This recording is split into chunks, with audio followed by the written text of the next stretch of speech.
Welcome everybody to our Quick Collapse, the podcast where educators connect and inspire. Hannah and I are here from Awesomenessity, the mass learning platform that tackles mass anxiety heads on. And we're very excited today to welcome our special guest, Dan Finkel, to our podcast. Welcome, Dan. Hi, thanks for having me on. It's awesome to have you on. I think, Dan, a lot of people may know you from your TED Talk, I think now almost 10 years ago, where you talked about the 5 principles of extraordinary math teaching. And you're an author, a math educator, and the founder of Math for Love. And I think you inspired a lot of people around you about how to bring math, curiosity, and joy back into the math classroom and math learning in general. Yeah, that's the goal, and it's been quite a journey, and it's been really a pleasure to get to do it. I think math is one of those topics that so many people have conflicted or negative feelings about, and when you can share it in a way that is not just positive but life-affirming and life-transforming, it becomes a pleasure, I think. So I feel very grateful to be able to do the work I'm doing and get to be someone who is the messenger who says, like, oh, this thing that maybe was not so positive in your life, maybe it was, torturous in your life, actually it can be so radically positive and life-affirming. That's just a very exciting position to be in. I wonder, Dan, where does this belief come from? I mean, why did you start that work and Math for Love? Where did it all started? It's such a great question. I think my first really radical positive experience with math, and I was always pretty good at math and I enjoyed it in school well enough, but it was never that exciting at some level, I think. But I went to a math camp at Hampshire College, run by a really wonderful person named David Kelly. There's just actually a movie coming out about him right now called Chasing Yellow Pigs, which is fun, but which I haven't seen yet. I'm looking forward to seeing it.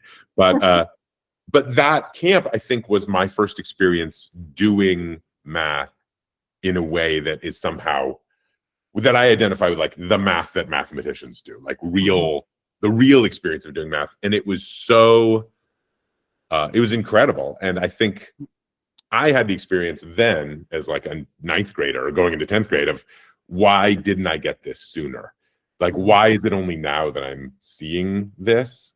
And in a way that became an animating question for me for the rest of my life. And I studied math and I worked in education, and I went kind of back and forth between those worlds, but I think there was always that question of, why do we not share the good stuff about mathematics with kids until college, grad school? Like, why do we save the really amazing questions, the really amazing experiens until most people have already been turned off to the subject? It just seems backwards. So I think that was it was the personal experience for me was you just can't argue with it. It was so real and so true. And my experience has been, almost anyone that I've met, given the right opportunity, the right experience, the right invitation in, can have that experience with mathematics also. I think I feel like it's more universal than music almost. Like, we're just pattern-seeking animals.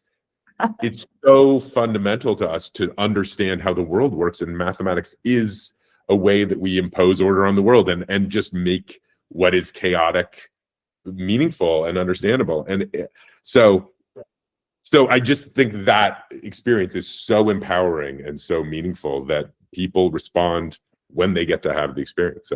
So then the goal is, well, can we just give it to everyone earlier, and can we never turn people off in the first place? If it's good in pre-K and elementary school and middle school, then maybe we don't have to undo a negative experience later. Yeah.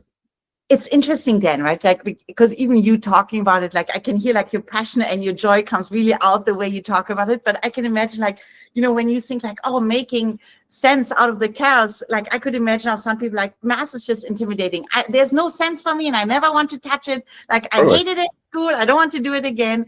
And I wonder, Dan, how do we bring that joy and curiosity back into the classroom, or even like, how do we change people who felt intimidated about math? What kind of strategies can we use to do that?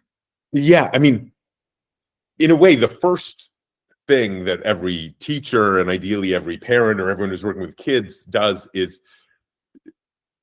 sort of looks at their own experience a little bit and tries to separate, okay, what of this was the way I was taught versus something authentic. But frankly, it is hard because you have to have the experience. And if you just hear someone like me talking about it, yeah, I think it does ring false. It's like, okay, that's for you. But, and I think fundamentally, like I think about math is like, it's like a kind of music that you have to be playing an instrument to hear it.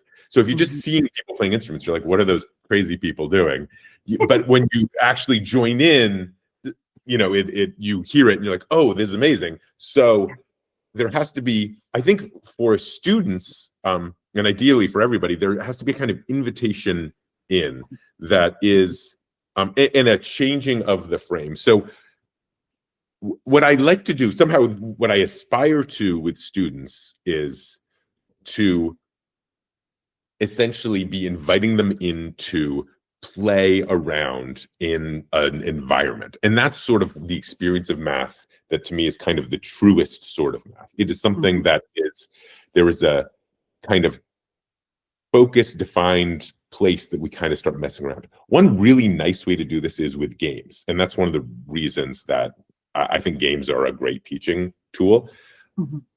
Play, the invitation to play. I mean, I don't think play is really well enough understood as being the way that people learn, especially children. It is the natural engine of learning for young children and for really all people. Like, so playing around with things is the way we learn. So I'll give you an example of, I just was visiting a second grade classroom at a local school, and we were doing something with pattern blocks, which are a classic math manipulative that I love. And we basically were saying, let's try to build different triangles with pattern blocks. But the question became, how many blocks can you use to build a triangle? So, you know, you can do it with one. You can do it with two if you put a trapezoid and a triangle on top. And then three is kind of tricky, and like different kids. But at some point, there's a certain kind of like, you know, I wonder quality, like, oh, I wonder what's possible here. And also a skepticism, like the kids were like, oh, I think we can do like 11 blocks. And I was like, I just don't think that's possible. 11 feels hard. And I was like, can anyone like actually do that? And no one had it. And I was like, I don't think that can be done, you know? And then at some point, other things just start happening. And I think this sense of wonder is really essential. Like at some point, someone builds a triangle with just two different colors, you know? And I was like, I wonder, can you use any two colors and build a triangle? Like, you could use just one color and build a triangle. And so one kid got really invested with just using the red trapezoids to try to build triangles. Now that's actually a really tough mathematical problem. And you can get there by this, like, oh, I'm just curious, you know, what's happening within this structure, within these rules. And that's essentially how games work. Like there's some rules. They kind of simplify the world. It's not like, let's just explore new math. It's like, oh, no, I'm curious about this set of shapes and what you can do with them in this very specific way.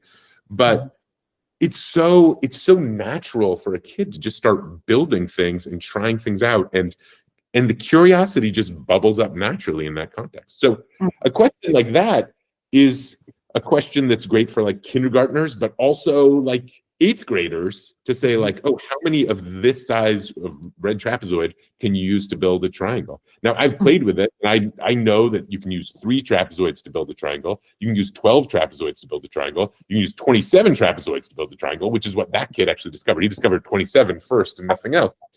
You know, and then it's even more interesting because like, why those numbers? What's happening? And I think that the more you get in, the more you sort of get invested. It can start with this very casual, like, I'm just messing around with this stuff. I'm just playing around. But as you just start looking like, what's happening here? And you go from like, I'm just playing around with some shapes and I see some patterns and numbers. And soon you're like, I am attending to the mysteries of the universe here. And I don't like, what's happening? Like, I need to know. So that's, for me, that's kind of the passage of how it works. But I think the habit is we invite the kids in with games. There's a lot of routines. I share a lot of like openers and games on my website, which is math4love.com, if anyone's interested, which are just very simple ways to start these conversations, simple ways to kind of practice observing things for students, practice noticing things, practice articulating these sorts of questions and wondering about things, and then also extending them out into richer and richer tasks.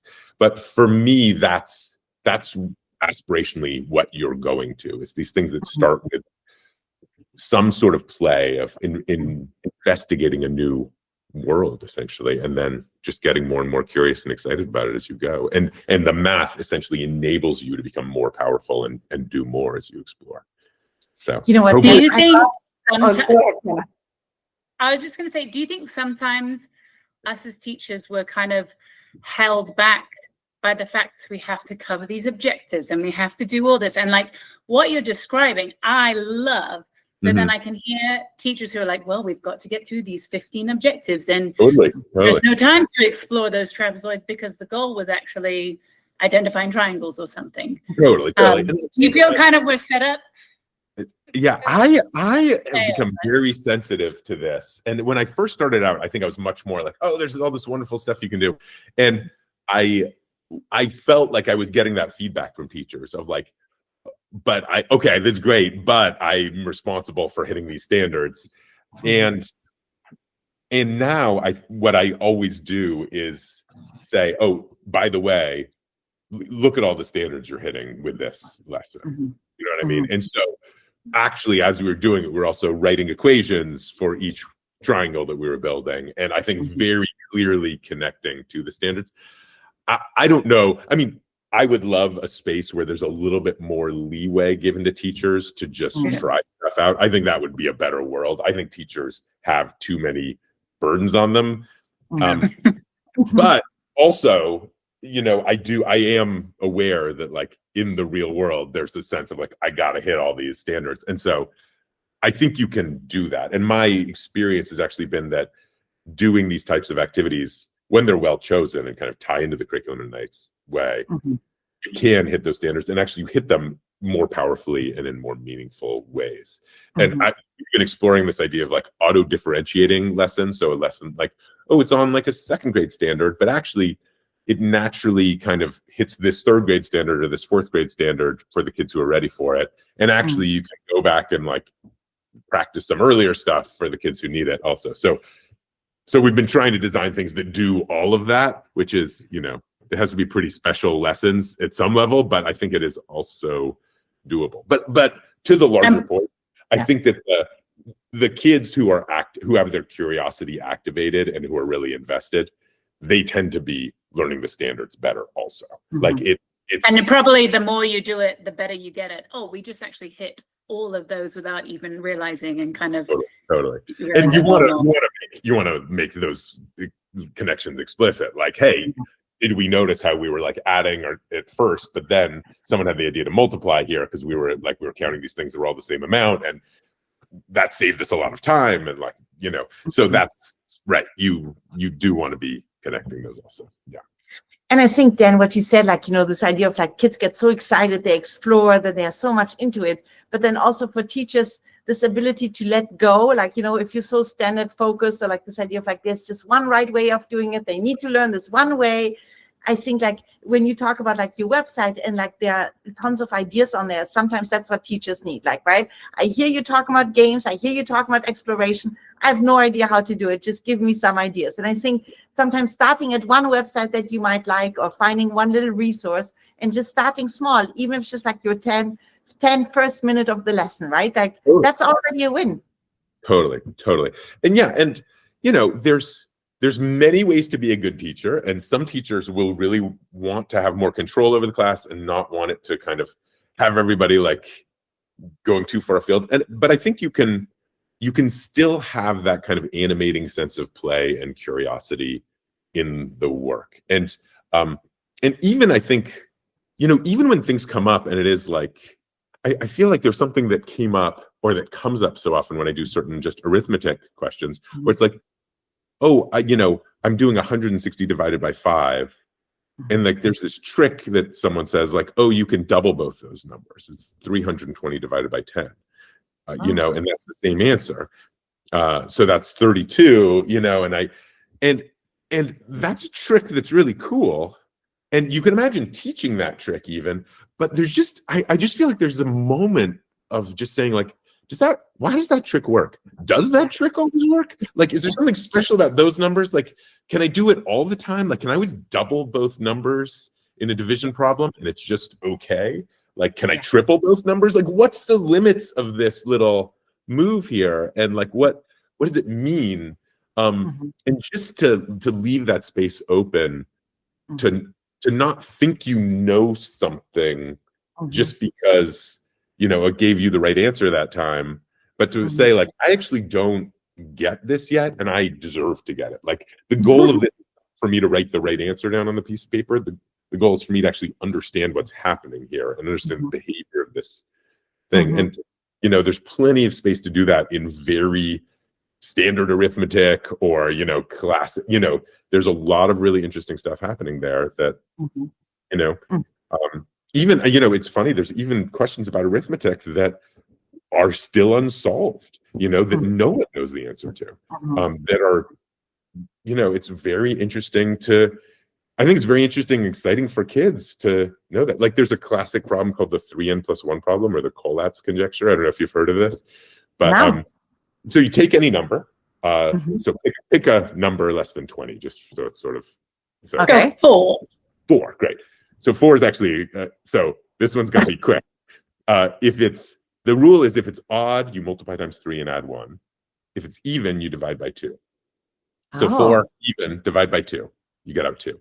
Then you put that into the system. Okay, 2 even, divide by 2, it's 1. 1 odd, multiply times 3 and add 1, that's 4. And so now you got 4 again, and you kind of just loop back there, 4, 2, 1, 4, 2, 1, 4, 2, 1. But you put in a different number, like 5, you multiply times 3 and add 1, now you're at 16. That's even, divide by 2, 8, divide by 2, 4. Now you're back in this 4, 2, 1, 4, 2, 1, 4, 2, 1.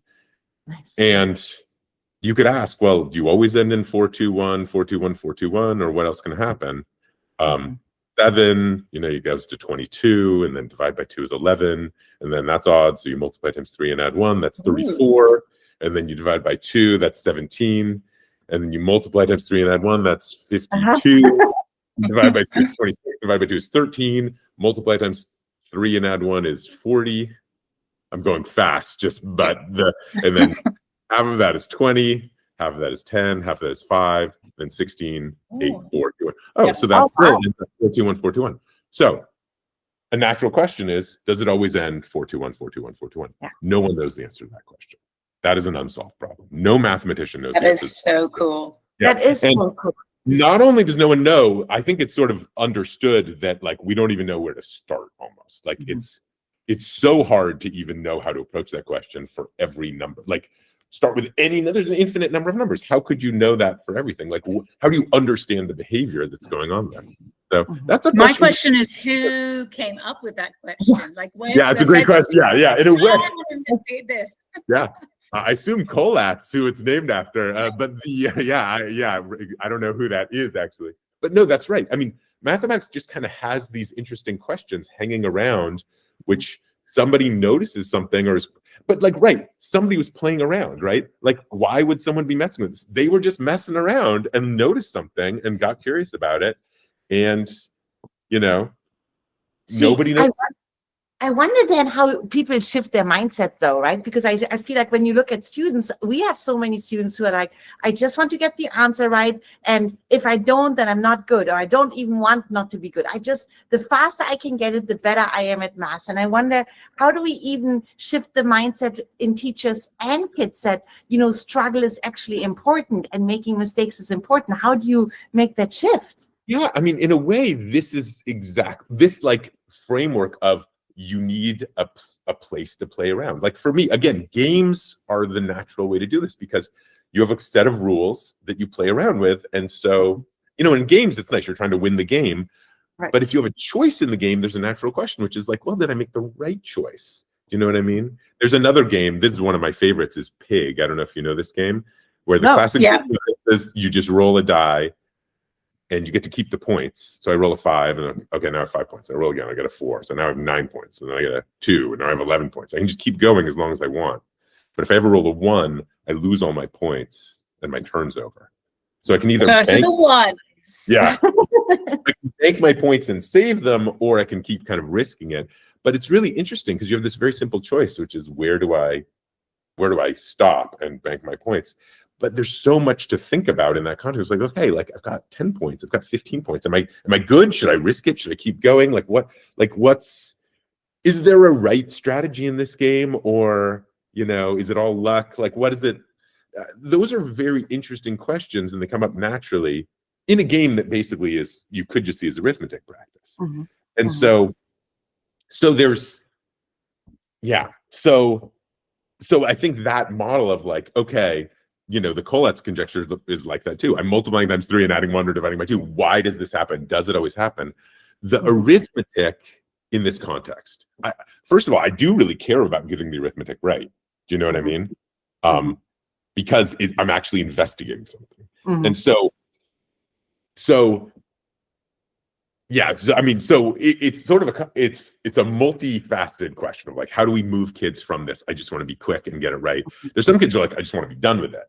You know what I mean? There's some kids who are like, I just want to get it right as fast as I can because that shows how smart I am. These are all things we teach kids. I have young children in my house right now, and they are, I feel like this kindergarten teacher, a friend of mine years ago, was like this space from 2 to 8, the kids are just living mathematics. They just they don't come to us like what you're describing. They come to us in a sense of like, math is this thing that helps them control their world. Little kids love to count. They love to sort and organize. They love to find structures. Like, that is fun for them. So in a way, what we're seeing is the habits we've taught them of, oh, math means, this is like proof of how smart you are. So how can you get it quickly and accurately? And that's all that matters. Yeah. But if I'm thinking about something like Pig or the Collette's conjecture, if I'm using the arithmetic to play a game or explore a problem, I still do want to get the arithmetic right quickly and accurately. Like, that actually is helpful for me. When I'm thinking about the Collette's conjecture, you saw me kind of do it quickly, but if it takes me a long, long time to multiply times 3 every time, that's kind of laborious. And partly that's like a motivation of like, okay, I got to get better at multiplying because this is slowing me down too much. Yeah. So that's good. But or if I make a mistake and I'm like, oh, I found like a new loop, and it's like, wait, but double check. Did you really? Like, you really want to know in that context? You did. But that's good too. So I'm in a couple of different places right now. So the point is having an environment that you explore that's about something else, that is motivated by like, what's going on here. Yeah. I'm curious to know. That gives you a context where it's not just about how quickly you do the arithmetic. It's not about how smart you are. You fundamentally are in a space where you don't know a big question, but that's the natural space to be, because no one would know a big question. Maybe nobody in the world knows the answer to that question. So it's kind of natural to not know. But the things that you do know about how arithmetic work, or about how patterns work, or whatever structures you're looking at, shapes, whatever, those are helping you see more and come up with more ideas and find patterns and develop some way through the problem. So I think that's somehow what we need, is the larger context that gives all of those things meaning. If our math class is like, here's a tool, here's like a way to do arithmetic, here's like another algorithm, another rule, thing like that, here's like a terminology to memorize, it's not being used for anything ever. Do you know what I mean? It's like just practicing, like, it's like if you're just like, I'm not even sure like how, like running soccer drills or something, but never playing the game somehow. Playing game, And it's like, oh, I see why the soccer drills are useful, but like, if you never play the game, how long is the kid going to want to just do that? There's actually, I don't know if you know the original Karate Kid movie. Of course. He has him like paint the fence, right? And it's like the most boring thing, and he does it a zillion times in exactly this way. And there comes a point in that movie where he's like, what is this about? I came to learn karate. You're not teaching me this. And he's like, I'm out of here. And that's when Mr. Miyagi says, I actually have been teaching you. And he connects it. Like, oh, all this thing you've been doing is helping you do the thing you actually care about. And I feel like we don't do that in math. We're just having them paint the fence. Do you know what I mean? And then like, and our answer, they say, when am I going to use this? And you say, well, when you're 30, you need to like file your taxes. And like, that's not an answer. The answer is right now, you need this because you're interested in something and this is helping you to do it, you know? So then why is it not happening? I mean, when it's obvious, it's so important. I mean, you talked about like, you know, bigger picture, become problem solvers. Why is it not happening? What do you think?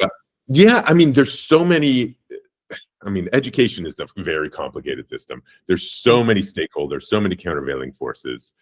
But I think it's some fundamental way it's not really understood. Like, again, there are people listening to this who I'm like, I'm waxing poetical about all the wonderful things math is. And if you haven't experienced it, there's no reason to believe that. And I think at some level, you know, it's just much easier to use math as this hoop you have to jump through that's kind of hard to do. And, you know, and maybe that's what like learning Greek used to be like, you know what I mean? It's like, you know, and it's like if we taught people Greek, but they never read any of the original things you could read in Greek, like if it didn't open anything up to you, then it's just like a hard thing that doesn't really serve you, but it shows that you can do something that's hard or like hit the books in that way. And so, and I think that is, if people don't have a sense of what it actually helps with, then it's very easy to just get stuck in this cycle. So my hope would be that the culture at large starts having more times when they experience math and experience the beauty of it and have a sense of, oh, this is actually meaningful and powerful. And especially that teachers have that experience. And that's, you know, when I lead workshops with teachers, what I usually start with is let's have a powerful mathematical experience together. And what I want the first session to end is, what, you know, similar for me, like, why did I never get to do it this way before? And how can I help my students learn it this way? But I think if you don't have the experience yourself, it's very hard to teach it because you just don't even know what people are talking about. And so, so I'd like to see that happen everywhere. And see, Dan, you said something nice about like this idea of like, right, you paint the fence and you can only paint the fence. You can never bring it into real life. I wonder, like, how do we make kids aware that math is everywhere? How do we show them, you know, what you're learning in the classroom, it's actually going to be super useful for you because you have it all the time around you. How can you show it to them? Yeah, I think that's a great question. I think, you know, partly, I think teachers, you know, using, you know, I do like some of the openers that just are about kind of looking at something and asking the mathematical question or asking students to notice what they see that's mathematical in it. And, you know, there are some, Christopher Danielson, I think, has some really nice work on this. He invented the unit chats. He has a book called How Many that's very nice on this. So just like, here's the thing, how many do you see? And there's different things to see. You know, it's like, oh, is it like 12 eggs or 1 dozen eggs or, you know, 2 half dozens? And like just being able to like see it in different units and frameworks, like that ends up being a very important idea in elementary education that's not always sort of fully noticed. I think games are a really, really powerful tool. I think that's something teachers can send home to with kids and to parents and families. And I think a culture at home where you just play games more is really powerful. In general, I think just a perspective of wondering. And it's funny, I noticed this with my own kids. If I say like, oh, how many, you know, cranberries are on your plate or whatever, they're not inclined, like they don't want to really answer if it feels just like I'm asking them a question. But if I say like, oh, I wonder how many cranberries you have, you know, then they're very motivated to do it. And sort of that sense of wondering. And I guess honoring it when it comes up naturally. I just had this funny thing happening with my 6-year-old the other day where he was, I don't know, it's hard to know what's exactly on people's minds, but he was thinking about groups of, and I think he was like 4 ones is 4, right? And I was like distracted, like, you know, he's getting ready for school. And I was like, yeah, that's right. It's like, so 8 ones would be 8. And then out of nowhere, he says, if 0 plus 0 were 1, then 8 times 0 would be 4. And I was like, what does that mean? Like, like 0 plus 0 isn't 1. So what are you even talking about? But there was something that he was doing that was mathematically interesting there, of saying like, I need this thing to be true to think about some other thing. And the willingness to just be like, let's just say it's true. I don't even know, like, if it were true, what follows? And that to me is one of the fundamental mathematical moves, is to be like, what if this crazy thing were true, and what follows? Like, that's the game of mathematics in a weird way. Like, I'm going to just assume something that doesn't even have to make any sense, but what follows from it? Like, and in a way, like, it took me a minute, but I was like, oh, if 0 plus 0 equals 1, what that would mean is that 2 zeros equaled 1, and 0 would sort of have this property that it's kind of like a half, right? Like every pair of zeros equaled 1. So I guess that would mean that 8 of them was equal to 4. Like, that's true, even though, you know, the starting premise doesn't make that much sense, but he was doing something real. You know, he was actually like making a kind of connection that was fascinating, actually. Yeah, it's awesome that he already thinks about like changing the whole number system, and then you just trying to follow his thought, right? Like, stretches your brain. And I think that's a fun part of like, wait, it hurts my brain, but in a good way. Like, I'm trying to figure it out, but I'm confused. Yeah, and in a way, this is maybe the shift that all of us, like teachers and parents, need to have. Is not like, did my kid learn this standard that they need to learn, but just a sense of curiosity ourselves. Like, what's happening in their mind right now? Do you know what I mean? And a little less pressure, and a little more like, there's something interesting is happening in this developing mind. Like, what connections are they making? And I think that framing just allows us to spend more space in a little bit of a less stressed out, less anxious, more engaged and interested place. So in a way, it feels like you're flipping the triangle from being like, this is the one goal, from sort of what can we find out, and going out from there's so many possibilities. Yeah, I think that's right. Like, a lot of times I think about this a little bit like it's like it's an invitation to go on a hike or something, where it's like there's kind of the one path, you know, that gets you to the top of the mountain, but there's a whole wilderness, and like it's kind of more fun if people are allowed to kind of go off the path a little bit, and then sometimes they find another path that's out there, or sometimes they like find just a different way through. And you kind of don't know what the whole mountainside is like until you get lost a little bit sometimes, or kind of bushwhack your way through it a little bit. So you can just go up and down to your one spot on the one path, you know, but then the day you get lost, you have nothing, you know. That's a very fragile sort of knowledge. But if you actually explore a little bit more, that makes you more robust in your understanding, where you can be like, oh, I'm not on the path, but I kind of recognize this type of place, and I know how to get back on the path from here. And that's just a much more powerful place to be. And yeah, I think that's right, Hannah. It's just like, that is, yeah, that's what I appreciate more, I think. So the answer is, it's all hard at some level. Like, you can't, there's no magic way to do this, but the framework of staying curious yourself, being interested in how kids are thinking, and trying to not get locked into like, if you're not here, you're behind. If you're, you know, I'm not teaching you well enough if, you know, I haven't seen you hit these things, or, you know, if I haven't said these things. Yeah. So, yeah.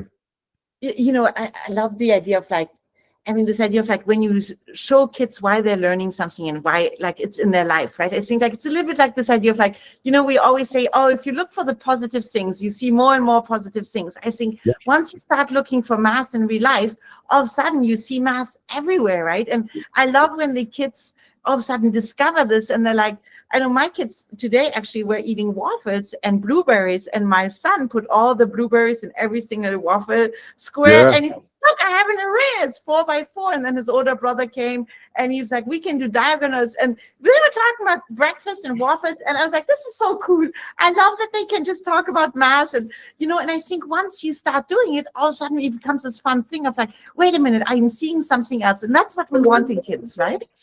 Totally. And I think that's exactly right. Like, our world is patterned and organized and structured, and like, we're surrounded by, you know, shapes and numbers and patterns, and you start paying attention, and it's fun to play with them. I mean, I think that's part of the thing. That's James Tanton, if you know his work, he's kind of a really lovely educator who has really neat stuff. But he has the story about how he just like would lie awake, and there was like the ceiling was broken into like 5x5 grids in his room when he was, and so he just was looking at this 5x5 grid every night, and he has like 600 problems of like things you can do with a 5x5 grid that are so interesting that you just like, I mean, that's the thing. It's so interesting to think about, you know, and like even something like that where it's like, oh, maybe you see 5 times 5, but I see 1 + 2 + 3 + 4 + 5 + 4 + 3 + 2 + 1. And it's like, why are those things connected? And well, he's counting the diagonals. There's 1 on the first diagonal and 2 on the next diagonal, and 4 on the next diagonal, and 5 and 4. So 5 times, so every square number, can every square number be written as like 1 + 2 + 3 + 4 + 5 + 4 + 3 + 2 + 1, or going up to whatever? It's like, well, once you get the idea to look at the diagonals, suddenly we have this connection between 2 different ways to express that. And like, or what about, you know, every square number is the sum of odd numbers. It's also 1 + 3 + 5 + 7 + 9. Like, can you see that in the picture? And yeah, there's so much going on. And I think that sense of like, instead of like, oh, I got the answer and I'm done, it's like there's more here to see. You know, there's sort of this infinite squeezing of the orange or the lemon to like just get more juice out of it, and like you can keep going back to it and connecting it and seeing more and more. I don't know. Yeah, it's a thrill. Thinking about all of this, I'm thinking like, you know, people who listen to this, like, how do they start? I mean, if like I'm listening to this and like I never did it, I don't even know where to start. And give me the advice. Like, where do I start then? What would you tell me? It's a great question. This is the trick, because like ideally you have somebody who can personally share the experience with you. And but if you don't have that, then what do you do? And so I do think there's an essay by Paul Lockhart called The Mathematician's Lament, which I think is very good at giving you the feeling of what it's like to think about math, and kind of what's wrong with how we teach it. And I think that's good for that. I don't think it has all the answers to how to do things better. So I have that caveat, like, don't be like, oh, this answers everything. But I think it is a very good starting place to think about how maybe it didn't work perfectly. My TED Talk, I tried to do that in my TED Talk also. I hope that is helpful for that for folks who are looking at that. And then I also do think, depending on your interest, there are some really good, there are some good books, writers, YouTube channels. I really like Vsauce. It's just somebody who's like, just does interesting stuff and is sort of fun and curious. I know Vihart made a big splash, like the idea of like a bored teenage girl doodling in math class in like middle school somehow is like a character that like, but then like her doodles take on all this mathematical interest. Like that hit a lot of people where they lived for a little while. So there's those kind of things that I think are helpful. Steve Strogatz is there's and actually Sunil sorry. Now I'm going to forget his name because I'm going to confuse him with someone else. It'll take me a minute to do it.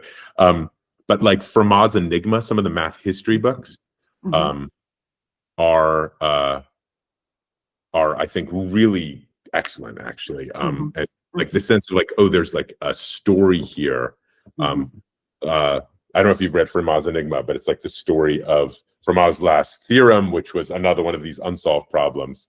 Famously, Fermat wrote in the margin of his book, like, he said, oh, this is true, and I've discovered a marvelous proof for this, but the margin is too small to write it down. And then he dies before he ever writes it down. I think Gauss sees this note after he's dead and like orders the house ransacked for any like hint of any other, hints about how this could possibly work. He ends up proving like a small case of it. Anyway, it ends up being a 400-year-old unsolved problem that gets solved in the 1990s by a mathematician at Princeton who works on it for 8 years, only to have an error show up in proof, actually. It takes another 2 years to solve. But it's like sort of one of these extraordinary problems. And there's like so many people worked on it. And like, so there's like so many great stories. You know, there's somebody who's like planning a suicide. He was like going to kill himself, and he was like waiting for the appropriate time when he had it all planned out, but he was like in the library, and he ended up opening a book and like seeing this problem and working on it, and like basically like decided not to kill himself instead, and like sort of renewed his whole lease on life. So anyway, but those kind of stories I think are really that can also help, I think, as and you know what, then you even talking about all of them, it's like already you have to be a little bit curious, right? And you're pointed in one direction, and I think it's easy then to go down that interesting rabbit hole, right? Because the more you dive into it, the more you find and you get those strategies, and I think you start geeking out with other people who are doing the same, and all of a sudden you have exactly what you talk about, this joy and this like fun for exploration. And I think if you have it as an educator, you then also bring it into the classroom. Yeah, I think that's exactly right. And at some level, you almost only need one starting place. Like you just like, and that's often what I tell parents is like, find the thing that you are doing that connects to mathematics. And like, maybe it's cooking, maybe you like reading the newspaper, and there's just like to be able to talk about a graph or some data with your kids, or maybe it is games, maybe it's crafts. There's a lovely book called This Is Not a Math Book, which is like math art projects. And like, you know, there's these things out there that are just like interesting ways into things. You know, maybe you like MC Escher's artwork, you know, and like anything that can kind of start it and you can stay curious about it. I think it becomes something that helps. And I think also just that sense of like, it does make you powerful somehow. Yeah. Like, you know, the stories about the people who like, you know, bring down Las Vegas or something, because like, you know, they have, you know, whatever, they're having an accounting system or something, which is, you know, not a perfect ethical story, but there's another one, you know, about a guy who he was doing scratch off lottery tickets or something. He saw the scratch off lottery tickets and he was like, you know, it's really hard to actually generate random numbers. I bet there's this code, like I bet there's a system in here. And he started looking at the serial numbers on the backs of them and essentially tried to like predict which ones would be winners and losers. And he sends a letter to the company. He's like, I think I've cracked your code. And they ignore him because like they get cranked saying that all the time. And then he sends 20 unscratched lottery tickets, and 19 of them are winners. Ah, and that is so cool. Yeah, That's and they bring him like right with that day. They're on the phone with him, being like, "How did you do this?" And he's like, "This is, you know, this is what you do in math: is you like, you find the patterns and you like find the order in the chaos." And, yeah, you know what, Dan, I bet this is the one thing that will every listener now is going to be like, okay, I'm going to become an explorer because I want to win the lottery and do exactly that. And you know, the other thing that's interesting is the question people always ask is, why did he tell them? Why didn't he just like scratch tickets and win money? And the answer is he thought about how much money he could make doing that. It would take him a long time. It would be boring, and he wouldn't make as much money as his normal job doing math to solve real problems. And like, it's like he had a more interesting and lucrative life not doing that. So I think that's, you know, it's, you know, it's a, yeah, it's, if you can get math in your life, it opens a lot of doors and helps with a lot of things and makes you more powerful. So that can also be a motivation, I hope, for some people to kind of give it another look. Yeah. And I think then it's, you know, you said before, you talked a little bit about parents, and I think like the role of parents in all of this, you know, how do you make parents understand their role in it? Because I know a lot of parents feel like, you know what, honey, I wasn't good at math, so don't worry about it. Like, how do you get them into that? Yeah, I mean, my experience is that parents, sometimes they're afraid of it, but they really want to help their kids do math. And I think if you can just give them tools, this is again why games is so valuable, because if you can just say, hey, this doesn't have to be a big stressful thing. With young kids, like here's a game you can try playing at home that's really fun, and you know, this is actually getting to what you need to be doing. I think that's a really good place to start. And then also the connecting, like, oh, do you ever need to double a recipe? Like, can your kid help you do that? You know, and you know, are you gardening? And you know, I think like last Halloween, we were like, oh, let's just make a map of like where we're going to go. And like, just like having a 5-year-old try to make a map of the neighborhood, you know, that's a very interesting kind of project. I don't know. You know, we're doing a Sudoku, you know, or, you know, these things are around, I think. So finding those things that are fun and which can be a source of pleasure for the families is, I think, some of the key. But the parents want to help. Like they want to help their kids do math. So yeah. I tell you, Dan, like your passion and your enthusiasm for it really comes through. I'm like, oh, Coming through. yes, like Yeah. let's talk more. I know. Yeah. I mean, it is what animates me, you know, so it's always fun for me to get to talk about it. Yeah. It's And been I a mean, pleasure. you have such a cool job because you actually design math games, right? Yes, which is really, that is very fun to say, okay, here is a mathematical idea. How do we invite people to play with this structure? And that is very exciting to get to do, and very fun to do. Tricky sometimes because we want it to be really good. Like, I feel like I have this thing where it's like, I can come up with a math game that's good enough to do in a math class, like in an afternoon, but to actually get one that people like want to buy in their homes and come back to, that takes like 2 years. So like it's really that like sort of level of how fun you want it to be. It's a high bar, but there's a lot of like, you can do it for like a day or two in a class and it's fun, and those are fantastic. Oh, amazing. Dan, it was so incredible having you as our guest today, Really and you good. saying all this kind of like passion and enthusiasm. I hear like become an explorer, lean into like curiosity and making mistakes and do it together, and then math becomes like a whole new world for you. Yeah, it is right. That the invitation to play with math, if you can sort of make that invitation as a teacher and accept that invitation as someone who maybe has not had, you know, it's a little bit of a leap of faith if you've had bad experiences, but I think it can enrich your life so much and make you so much more powerful in your own life if you're willing to kind of get into it. So yeah, this has been great. Well, thank you so much, Dan, for being our guest today and inspiring us and inviting us to explore together with you. Thank you so much. It was great having you as our guest, Dan. Thank you both so much. Thank you. Thank you. Bye-bye.